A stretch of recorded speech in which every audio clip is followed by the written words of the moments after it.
Hola, buenos días, bienvenidos. Estamos comenzando nuestro tiempo devocional en esta mañana. El día de hoy estaremos revisando el final del capítulo 51 del libro del profeta Isaías. Estaremos leyendo del versículo 17 al 23 para nuestro tiempo devocional, que hemos titulado El Señor está listo para liberar a su pueblo. El Señor está listo para liberar a su pueblo. Vamos a la lectura de nuestra porción. Recuerden que estamos leyendo la Nueva Traducción Viviente para nuestro tiempo devocional. Dice la palabra de Dios, versículo 17 al 23 del capítulo 51 del profeta Isaías. Despierta, oh Jerusalén, despierta. Has bebido la copa de la furia del Señor. Has bebido la copa del terror. La has vaciado hasta la última gota. Ni uno de tus hijos queda con vida para tomarte la mano y guiarte. Estas dos calamidades te han ocurrido: la desolación y la destrucción, el hambre y la guerra. ¿Y quién ha quedado para compadecerse de ti? ¿Quién ha quedado para consolarte? Pues tus hijos se han desmayado y yacen en las calles, tan indefensos como antílopes atrapados en una red. El Señor ha derramado su furia, Dios los ha reprendido. Pero ahora escuchen esto, ustedes los afligidos que están completamente borrachos, aunque no por haber bebido vino. Esto dice el Señor soberano, su Dios y defensor. Miren, yo les quité de las manos la copa aterradora, ya no beberán más de mi furia. En cambio, entregaré esa copa a quienes los atormentan. A los que dijeron, los pisotearemos en el polvo y caminaremos sobre sus espaldas. El consuelo de Dios a Jerusalén, sus aflicciones y liberaciones. Es la aflicción presente la que debe hacerles pensar a Israel que las promesas se cumplirán. Pero la terrible copa de dolor habrá de beberse antes, a causa de la continua rebeldía de la mayoría. Vemos las figuras que expresan la humillación de Israel en los versículos 17, 20 y 23. Comparándolas con lo que hemos leído en nuestros días de los horrores de los campos de concentración de los nazis, en los que los millones de judíos perdieron sus vidas después de sufrimientos indescriptibles. En los versículos 17 al 23 sirven para que el profeta exprese ante Jerusalén la respuesta de Dios. Jerusalén es representada o simbolizada por una mujer a la cual se le ha dado a beber la copa del vértigo como su condena. Ahora Jehová dice: he aquí, he quitado de tu mano la copa de mirra, nunca más tendrás que beberla. En el versículo 23 hay una posible alusión a los samaritanos cuando dice el Señor: la pondré en la mano de los que te atormentan. Es esta lectura que nos lleva también a pensar en Jerusalén, la ciudad afligida. El profeta llama a la ciudad afligida a levantarse porque su castigo ha terminado y su liberación se aproxima. Antes de entrar en la gloria del reino mesiánico, la nación pasará por la tribulación en que será objeto de la ira e indignación de Jehová. Así, esta porción habla del consuelo de Dios a Jerusalén. Jerusalén ciertamente sería liberada. El remanente había pedido a Dios que se despertara, que estuviera alerta y que hiciera algo. Ahora Dios pide a Jerusalén que despierte, pues Él hacía algo. Su calamidad estaba a punto de terminar. Con el exilio, los moradores de Jerusalén habían bebido o experimentado la ira de Dios hasta la última gota de la copa. En la terrible devastación de Jerusalén, muchos jóvenes habían muerto. Asolamiento y quebrantamiento, hambre y espada reflejan el terrible estado en el que se encontraba la ciudad. La destrucción fue tan espantosa que sus moradores experimentaron doble sufrimiento. Los jóvenes receptores de la ira de Dios habían sido asesinados en las calles de Jerusalén. Sin embargo, el Señor dijo que el tiempo del juicio había terminado. Ahora el castigo, una vez más, representado por una copa, sería impuesto sobre los angustiadores, los cuales habían pasado por encima de los cuerpos de los muertos de Jerusalén. Los babilonios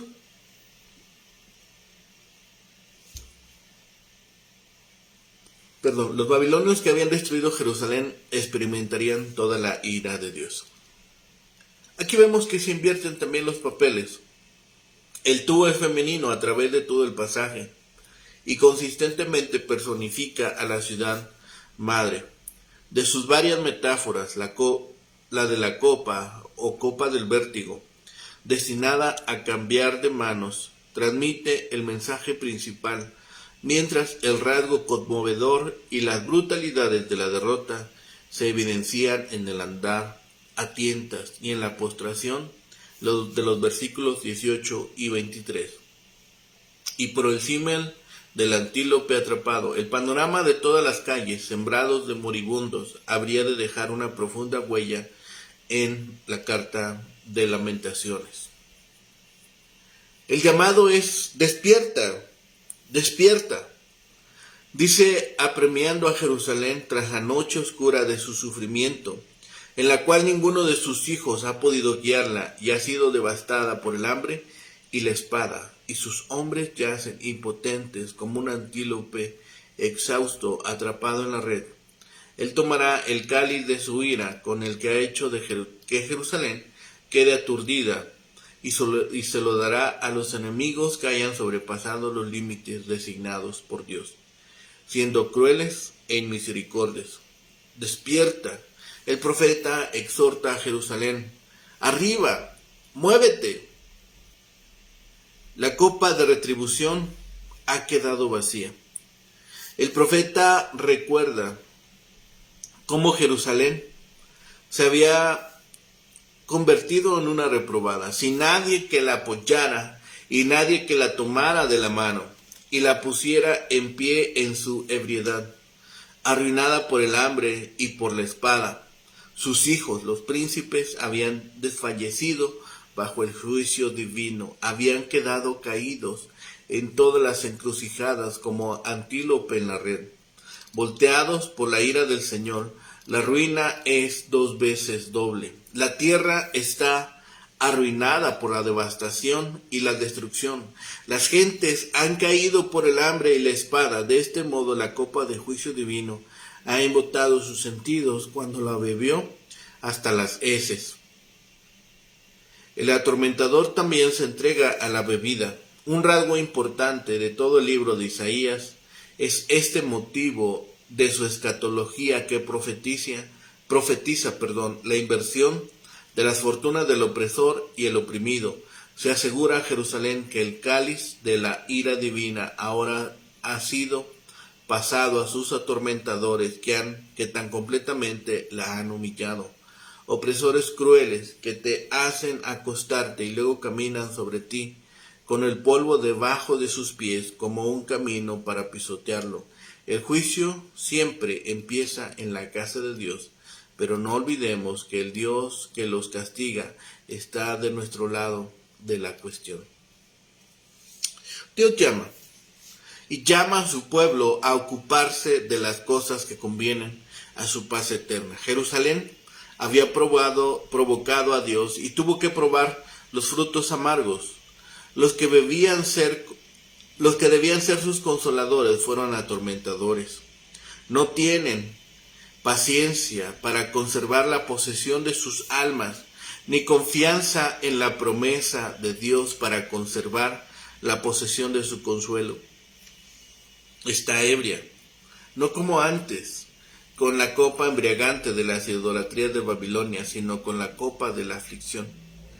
Sabe entonces que la causa del pueblo de Dios puede parecer perdida por un tiempo, pero Dios lo protegerá, dando convicción a las conciencias o confundiendo los proyectos de quienes se esfuerzan contra ellos. Los opresores necesitaban almas para someter, para que todo hombre creyera y adorara como ellos querían que hicieran. Pero todo lo que pudieron ganar con violencia fue gente llevada al conformismo hipócrita externo, porque no se puede obligar a las conciencias. Despierta, grita de gozo. El Señor está listo para liberar a su pueblo. Isaías había dicho que la liberación de Jehová se acercaba rápidamente, pero también había predicho la destrucción de Jerusalén y la cautividad de Babilonia. Ninguno de esos acontecimientos había ocurrido aún en esos días, pero iban a suceder en el futuro porque el pueblo se había apartado de su Dios, acarreándose por ello la ira y el juicio divinos. Una vez que la nación hubiera pasado por esta justa sentencia, vendría entonces la libertad.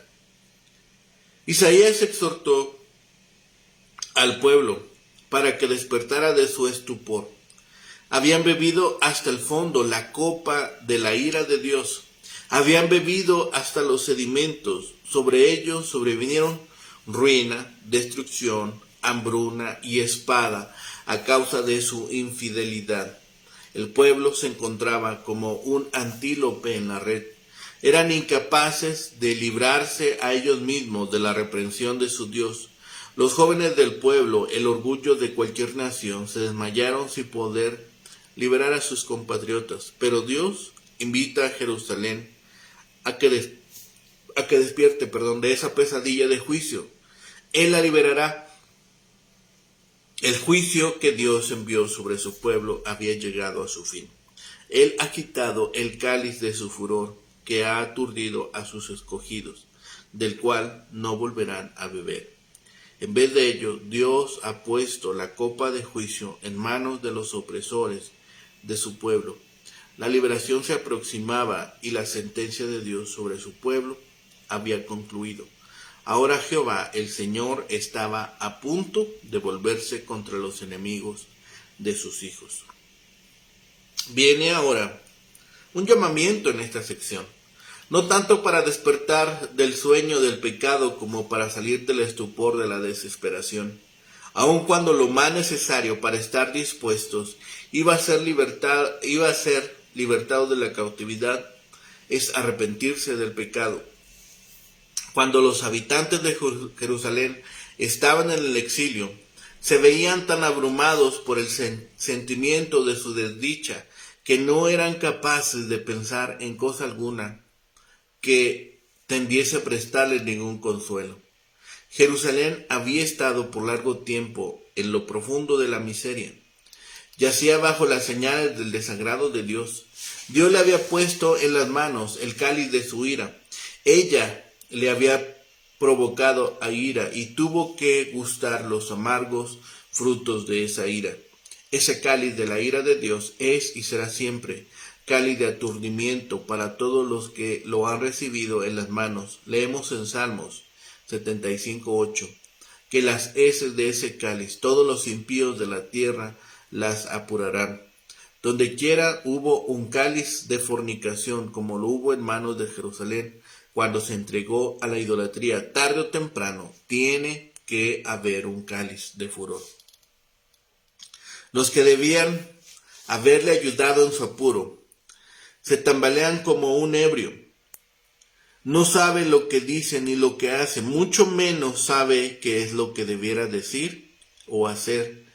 Y en esa desdichada condición no recibe ayuda ni de sus propios hijos.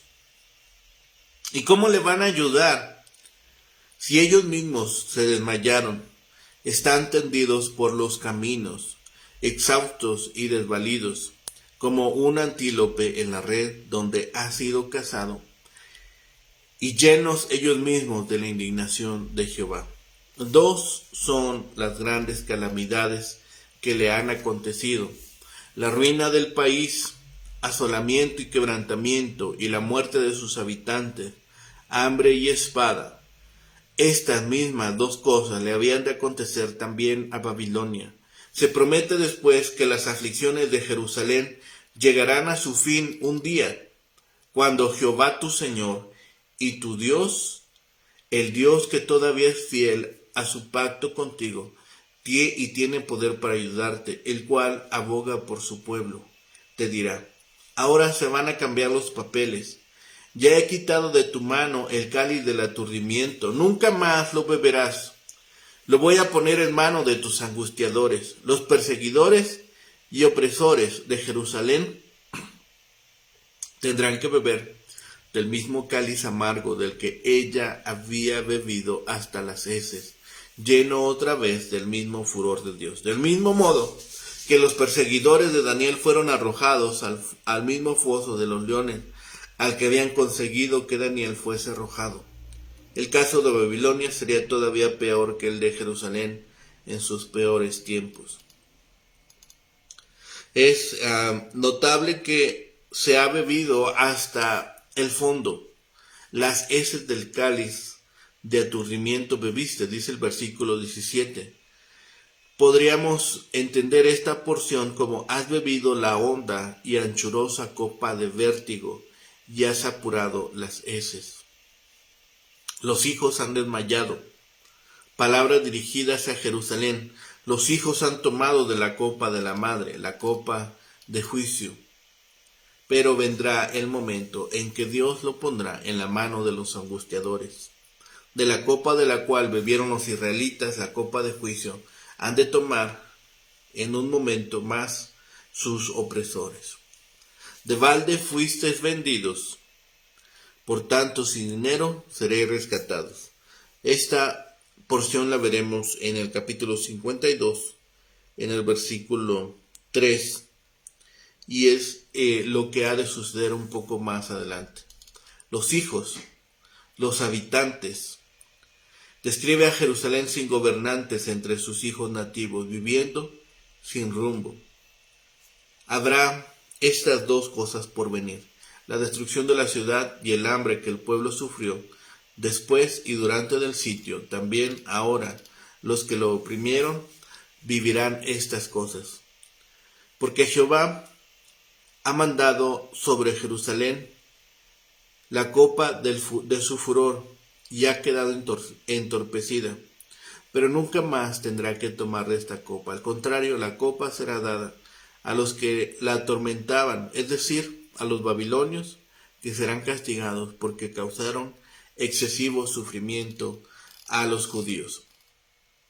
Pensemos en esta profecía de salvación que insta a Jerusalén a tener fe en Dios. Se divide en dos partes.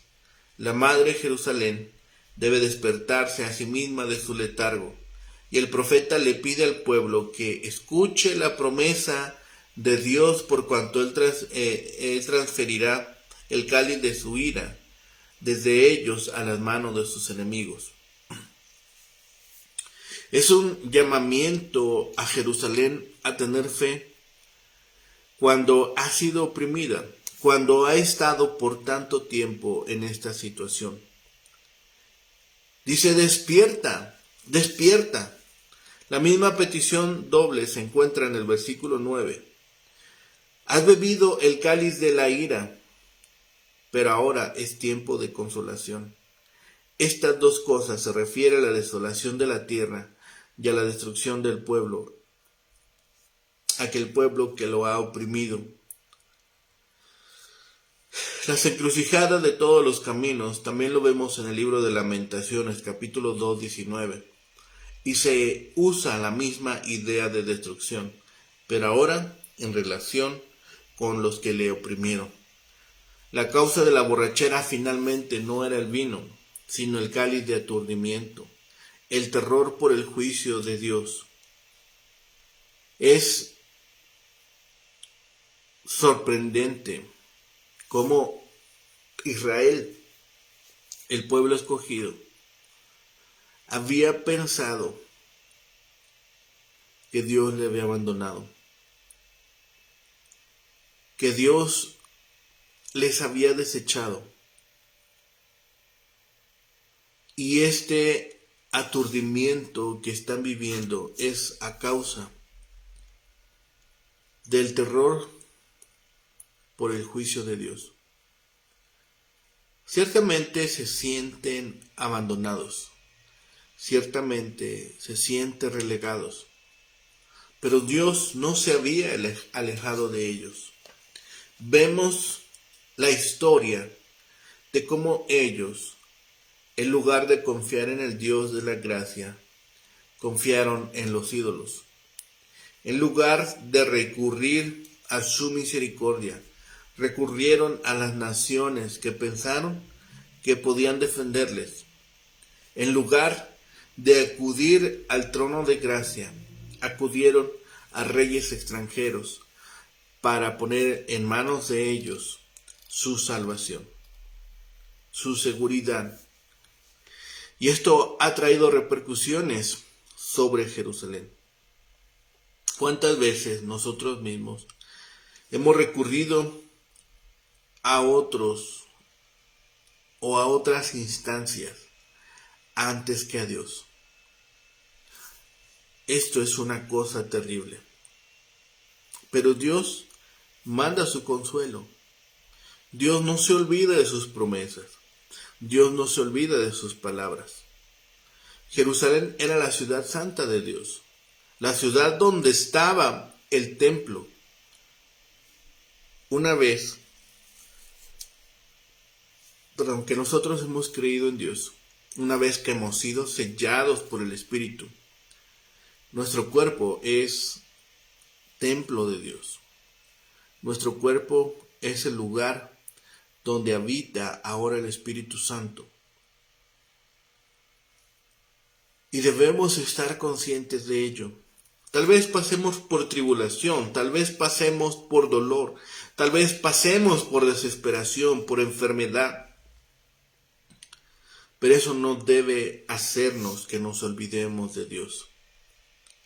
El pueblo de Judá experimentó desolación en vez de prosperidad, destrucción en vez de libertad. La desolación hizo que la ciudad de Jerusalén quedara despoblada, quedara en ruinas. Vemos en el libro de Nehemías que fue necesario reconstruir muchas partes del muro y después partes de la ciudad y partes del templo. Pero Dios nos dará también la oportunidad para reconstruir aquellas partes que han sido afectadas. El pueblo sufrió debido a su pecado. El pueblo vio las repercusiones de su actuar, vio las repercusiones de lo que había hecho. Y nosotros debemos reconocer nuestras fallas. Debemos reconocer cuando nos hemos alejado de Dios, cuando hemos dejado de tener esa relación personal con Dios, cuando hemos fallado y hemos incumplido sus leyes, sus mandamientos, sus estatutos, los preceptos, lo que Dios demanda de nosotros, cuando hemos dejado de cumplir el propósito que Dios ha puesto en nosotros. Eso es causa de sufrimiento, porque no estamos haciendo lo que debiéramos hacer, sino que quitamos ese propósito y plantamos otro. Eso va a ser causa de dolor en nuestra vida, eso va a ser causa de dolor en nuestros días. Eso va a crear aturdimiento, porque no estamos usando los recursos para lo cual se nos dieron. Estamos poniendo otros propósitos donde debieran estar los propósitos de Dios. Estamos poniendo a algo o a alguien sobre Dios. Estamos declarando esto es más importante. Y no puede ser así. El pueblo sufrió por su pecado. El pueblo estaba extraviado a causa de lo que ellos mismos habían provocado. Pero Dios prometió restaurar a Jerusalén como una nación santa, donde no entrarán los pecadores. Dios revelaría aún su santo poder y justicia. Él es quien puede restaurar. Él tiene el poder para restaurar todas las cosas. Y un día lo hará. Incluso redimirá a la creación. Pero Él es quien ejercerá justicia. No olvidemos ese punto. No olvidemos esa instancia. Dios tiene el poder y la justicia. Y la justicia de Dios parecería que es terrible. Parecería que nos podría destruir. Pero si nosotros poseemos las promesas de Dios, podemos vivir tranquilos. Podemos confiar en Él. Dios es quien reina. Él tiene el control de todas las cosas. Así que no desechemos estas palabras. Las promesas hallarán cumplimiento. La ira en la copa de dolor deberá beberse antes, a causa de la rebeldía de la mayoría en el pueblo de Israel. Hay muchos horrores que ha vivido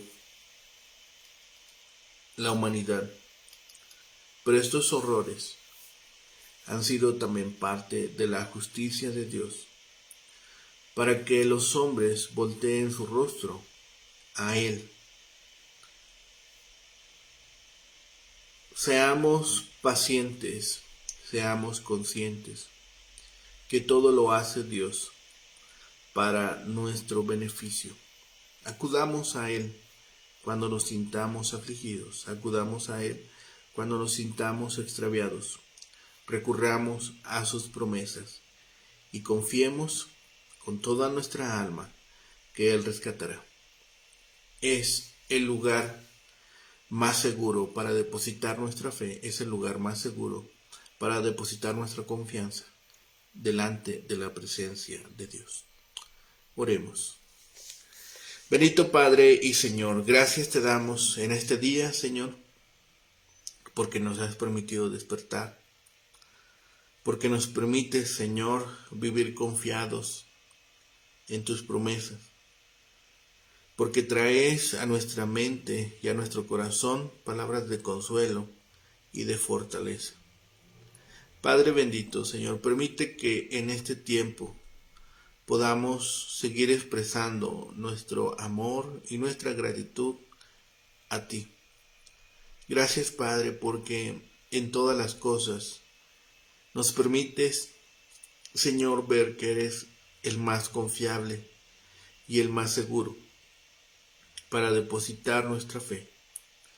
Permite también que sigamos creciendo en fe y en amor para contigo, en hambre por buscar tu rostro, en ese ánimo, Señor, para llevar a todas las cosas en oración a ti.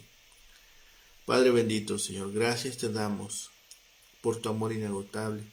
Gracias te damos porque siempre permaneces fiel. Y gracias te damos, Señor, porque estás dispuesto a ejercer tu poder para liberarnos de cualquier duda, de cualquier tribulación y cualquier aflicción. Gracias, Padre, por todo lo que has hecho, por lo que haces y por lo que harás. Y todo lo pedimos y clamamos a ti, por los méritos suficientes de Cristo Jesús, Señor y Salvador nuestro. Amén. Que tengan un excelente día. Que Dios les bendiga.